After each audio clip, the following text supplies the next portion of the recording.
Fu is a waitress at a tea house.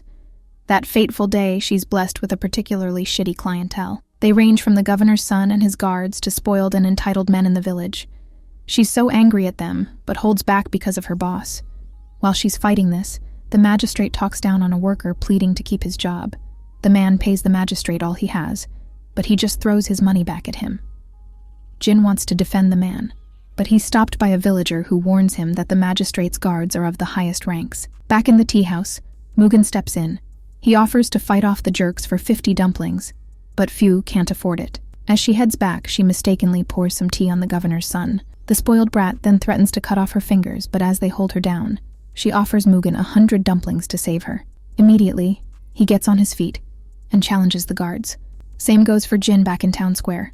Despite the warnings, he still challenges the magistrate and easily makes an example out of all his top-ranking guards. Mugen cuts off the hand of the first guard and shouts for the rest of them to come at him. The restaurant falls silent after he kills the first 7, leaving the magistrate's son a chance to brag about who his father is. Unfortunately, Mugen doesn't give a damn. He walks up to him and begins to break his fingers one at a time. Jin steps into the tea house at this moment, but returns after seeing the situation. Mugen thinks he's one of the magistrate guards and attacks him. He tries to correct the notion, but it's too late. Both samurais began to clash swords up until the restaurant gets burned down. They both pass out and awake, all tied up before the magistrate. Apparently, his son had died in the fire, and he promises to torture both samurai before executing them the next day.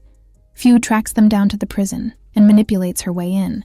She finds them in pain and offers them freedom if they promise to help her find the samurai that smells of sunflowers. She's almost caught before she can set them free, and so she makes a run for it. The next day, they're tied up to be executed. The magistrate gives them a chance to bow before him, but they choose death. In a flash, Mugen disarms one of the guards and gives Jin a sword which he uses to set them both free. They take on as many guards and even kill the magistrate, but they get overwhelmed over time. Thanks to Fu, who sets off some fireworks, both samurai manage to escape. Upon attaining pseudo-freedom, they set out to fight each other. Fu intervenes, reminding them of their promise to her. She then flips a coin. The outcome is that both samurai will escort her on her quest. Oniwakamaru, a samurai on death row, is released by the man who got his arm cut off by Mugen in a bid for vengeance. As both samurai travel with Fu, they all discover that they're flat broke. Fu buys some buns with the little they have, but a bird steals it away. Mugen then overhears other villagers talking about an ogre attack, and he offers to take care of it. The men are impressed with his ability and treat him to some buns and soju. Fu thinks it's water and gulps it down. She immediately passes out, so the samurai have to carry her in a wheelbarrow. They make their way to a shack on the mountain pass, just like the owner of the buns joint suggested. On their way, Mugen runs into a lady on bare feet. He helps her repair her slippers, but he doesn't do it for free. Immediately, they settle in the shack. Mugen excuses himself to go meet up with this woman. She seduces him instantly. Meanwhile, Oniwakamaru and Ryujiro had tracked them down to the shack.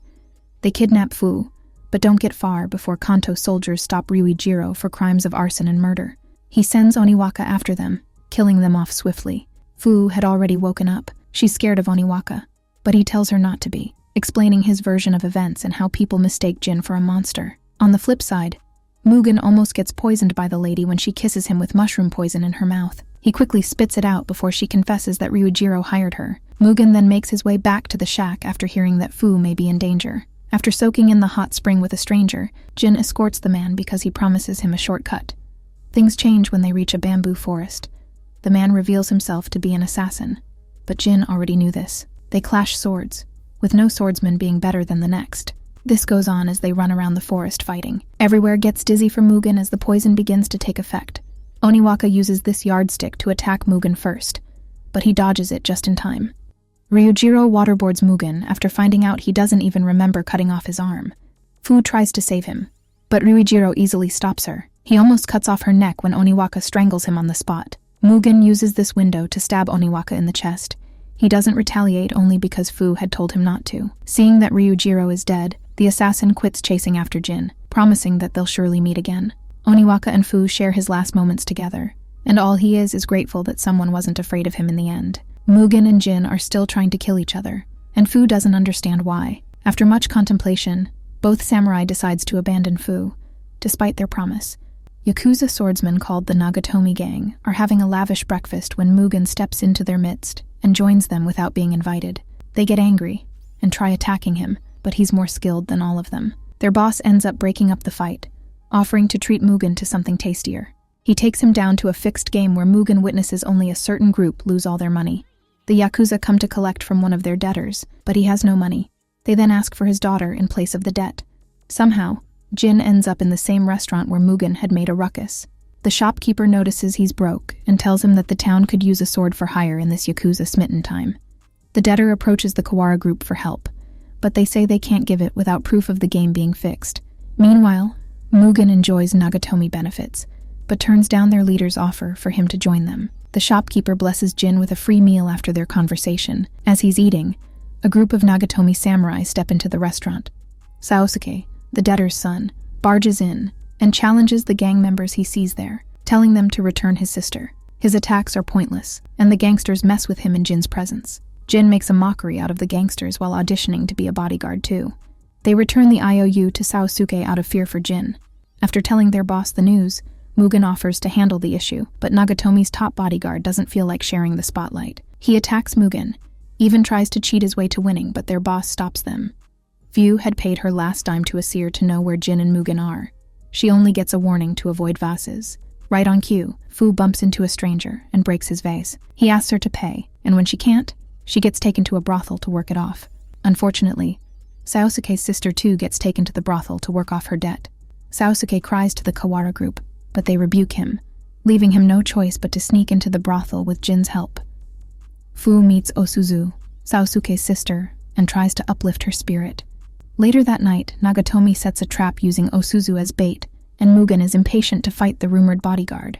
Jin and Saosuke notice how tight security is at the brothel, and they both cross-dress in order to sneak in. Immediately, they get in. Saosuke locates his sister. They draw the attention of the gangsters, and they announce the presence of an intruder. Upon hearing this, Mugen rushes to the scene, only to see that Jin is the intruder. They're both more surprised to see Fu dressed as a prostitute.